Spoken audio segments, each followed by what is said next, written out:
These are the things I wrote down. This is all pertaining to cultural shift. If we just keep focusing on cultural shift and stop thinking about these, like some of the drastic stuff you're talking about, Quail, is great, but that's not going to happen, right? First of all, you mentioned in the club. When you're in the club and you hear Sexy Red, right? You're already in the club, so you're already part of the problem. But look, getting on code, how people talk about getting on code. We don't need black people per se to get on code. We need the people in leadership to be on code. Think about this. We have our three largest cities, New York City, Los Angeles, and Chicago. For us to have a racist nation, those three cities have black mayors. Think about that. The three biggest cities in America with some of the largest black population, New York and Chicago, two of the cities with the largest black population, have black mayors, and Los Angeles has a black mayor. And those cities are tumultuous for black people. Black people aren't just thriving in those cities. Some of them are. Most of those places is where you're going to find the poorest black people. I'm going to go to the next point. We have to learn, who was saying this? Lewis was saying this earlier, and I was like, damn, they're taking all my talking points. Lewis was talking about how we're going to make money regardless, right? I've been telling people for years, we as black people need to learn to align ourselves with the current administration, whether it's a Democratic administration or a Republican administration, and figure out how to navigate their systems to get the most out of their time. Because what we do is, Democrats in office, yay! We sit back and we struggle for 4 to 8 years, happy but miserable. A Republican get in office 4 to 8 years, all we're doing is in fight mode. We got our protective gear on, we got our batons, we got our guns, and we just in fight mode for 4 to 8 years. Ain't making no progress. Democrats get back in office, yay! And we digress even further. We don't progress under neither Democratic or Republican administrations because we're always looking to be a victim, and we think we win when a Democrat get in office. The other point, I got 2 more points. The reason why white people, this is what Cloud was talking about, the reason why white people, and as far as trailer trash, white people don't look to trailer trash as their entertainment and to push their culture. We look to our degenerates for entertainment. We look to our degenerates to push our culture. Like he was saying, if you don't align with the drug dealers, the rap culture, whatever, the degeneracy that we create, you are Uncle Tom. You ain't black. We even let a white old racist man get on national TV and tell us if he don't vote for him, we ain't black. And the niggas went out and voted for him. The last point, this is the one that I think we need to wrap our minds around, really wrap our minds around. Stop allowing ourselves to be blinded and hear what I'm about to say. I keep talking about, and Hink touched on it too, how homeschooling is a possibility. I know a lot of people, because JR was like, we got these single parent households and blah, blah, blah, blah. Well, guess what? People, we need to stop having single parent households. But single parent households can work as far as not single parent households, single income households. Everybody act like women can't stay home and raise these kids. They can. We talk about the cost of living and things being too expensive.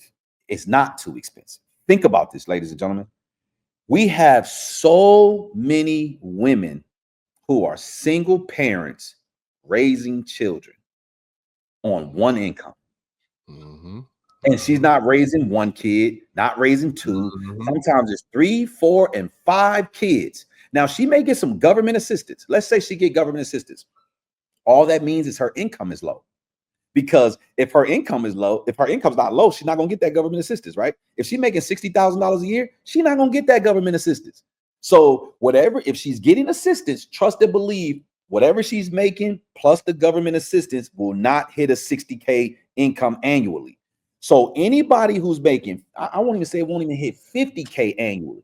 Anybody who's making $50K or more has well more than enough to take care of their children, and their woman should be able to stay home, because their woman is staying home, sees essentially like another child.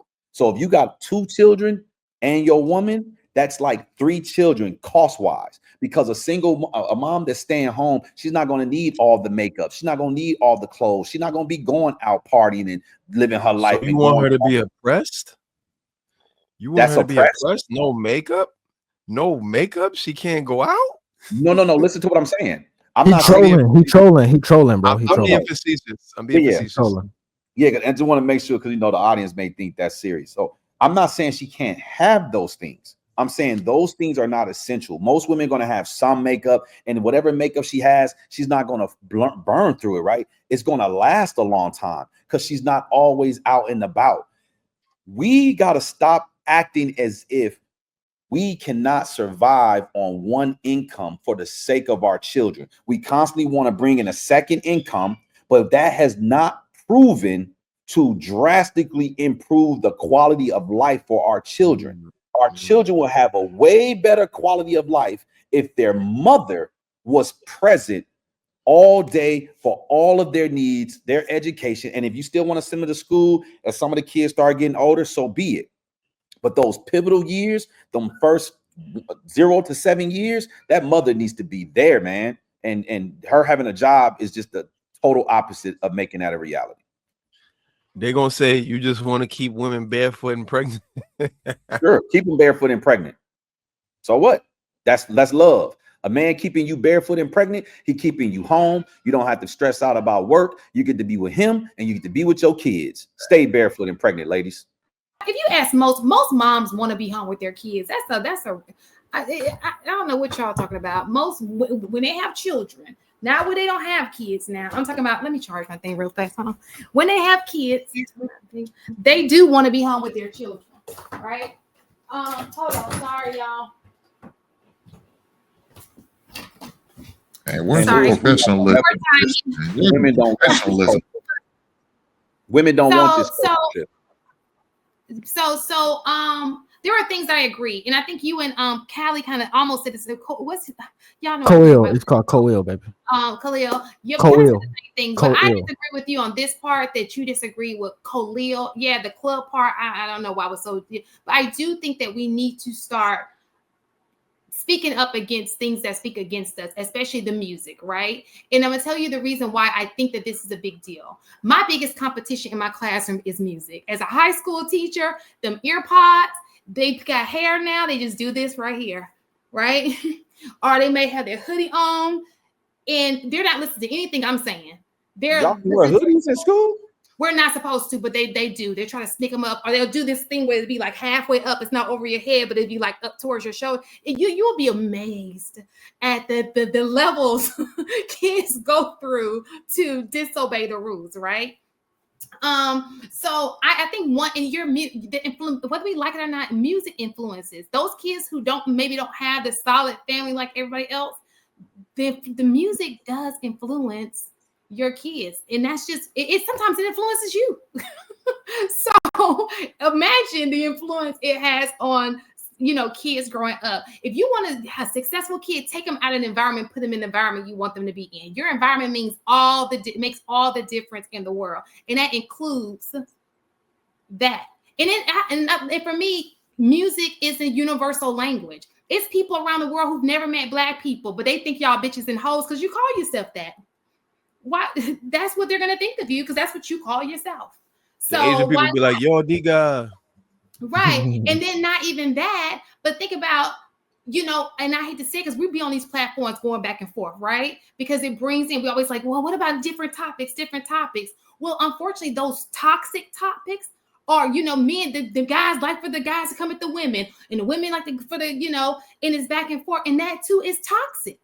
It's like we're addicted to drama, right? We're addicted to the degenerate. We can have a debate, education, about all that kind of stuff, but it's something about it that we're addicted to, and we just have way too much of it because it's putting us in a bad light. That's all I can say. That's just my opinion. But I agree with some of the things Will say and what Khalil said.